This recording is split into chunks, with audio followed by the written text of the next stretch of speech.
La FRCA, le GDS, l'ARP et le CIRAD vous présentent Terre d'ici, spécial Rita Animal. C'est la 3e édition des rencontres agrofertiles dédiées aux filières animales. Organisée par le réseau d'innovation et de transfert agricole et ses partenaires, cette manifestation est désormais bien ancrée dans le paysage local, avec comme objectif mettre l'innovation agricole en l'air. Là, aujourd'hui, on a rassemblé environ plus de 30 partenaires qui proposent une 40aine d'ateliers autour de l'innovation agricole. Donc on a sur des villages thématiques assez variés, un peu comme on a l'habitude de voir sur l'environnement avec la gestion des effluents, la sécurité au travail. On a aussi tout ce qui est sanitaire, bien-être animal, mais aussi bien-être de l'éleveur, c'est important. Toutes les questions, les outiliers, donc tout ce qui est outils numériques. Voilà. On a également aussi la chance d'avoir des entreprises partenaires qui sont présentes sur le site pour justement faire le lien avec les actions, on va dire les innovations qui sont présentées, montrer un petit peu les outils qui peuvent être utilisés dans ces cas-là. Comment bien gérer son pâturage tout au long de l'année? Une question essentielle pour les éleveurs bovins qui trouveront des réponses et des conseils auprès des techniciens de l'ARP, l'association réunionnaise de pastoralisme. Si on est sur le stand de l'ARP et on présente un peu la gestion du pâturage, comment bien piloter son pâturage, les différents types de pâturage, le pâturage simplifié, le pâturage tournant, le pâturage dynamique et du coup mieux valoriser l'herbe sur l'exploitation.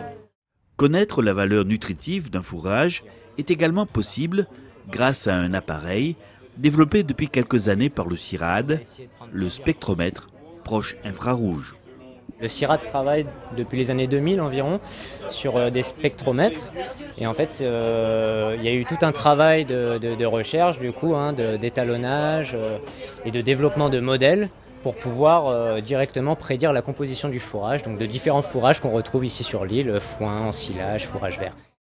Donc le but de la spectrométrie, vraiment, c'est d'avoir un résultat assez rapide, donc de prédire vraiment la composition d'un ensilage ou d'un foin très rapidement, pour derrière en fait avoir la valeur alimentaire, donc savoir si son fourrage est de qualité ou moyen ou un peu plus.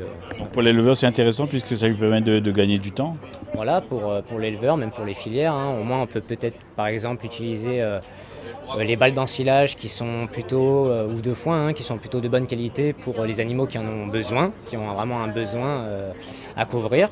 Et puis mettre les balles d'ensilage ou de foin ou autres qui sont un peu plus pauvres en énergie ou en protéines de côté pour juste de l'entretien par exemple des animaux. Des animaux, lui, il veut les sauver de la disparition.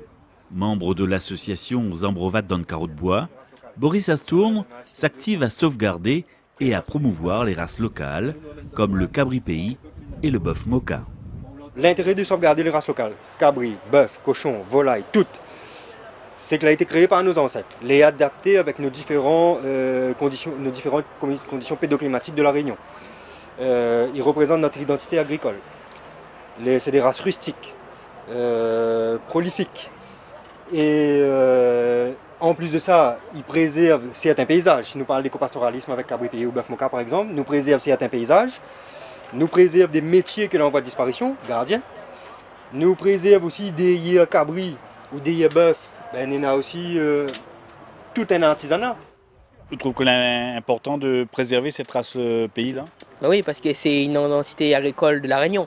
Ça représente notre culture, nos ancêtres ont soigné ça. Nous, faut que nous reprenions comme monsieur là l'a dit. Voilà. Et vous aimeriez être éleveur plus tard? Oui.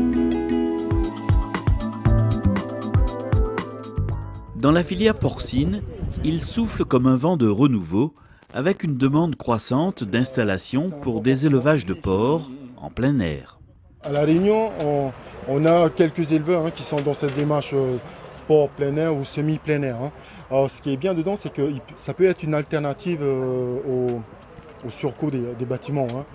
Donc il y en a de plus en plus de jeunes ou de personnes qui veulent s'installer et aller vers ce type de production. Dans un autre domaine, la mise en place de haies constituées de plantes indigènes ou endémiques connaît aussi de plus en plus de succès auprès des agriculteurs. La haie, ça va depuis la ressource en bois, puisque c'est aussi une ressource en bois, en paillage ou même en énergie. Ça va être une ressource en effet sur les enjeux d'espèces mellifères.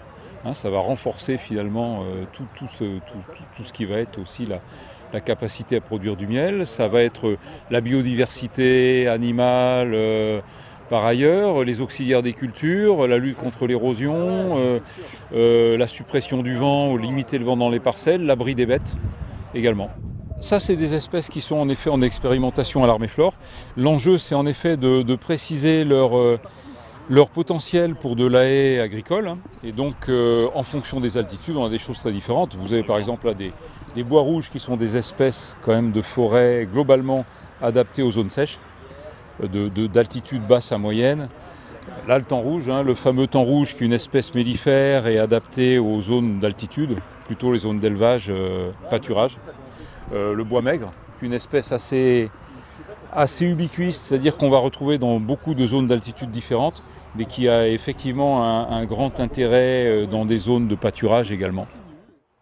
Juste à côté, les visiteurs peuvent également découvrir des innovations sur le matériel, comme par exemple cette tonne à lisier de dernière génération.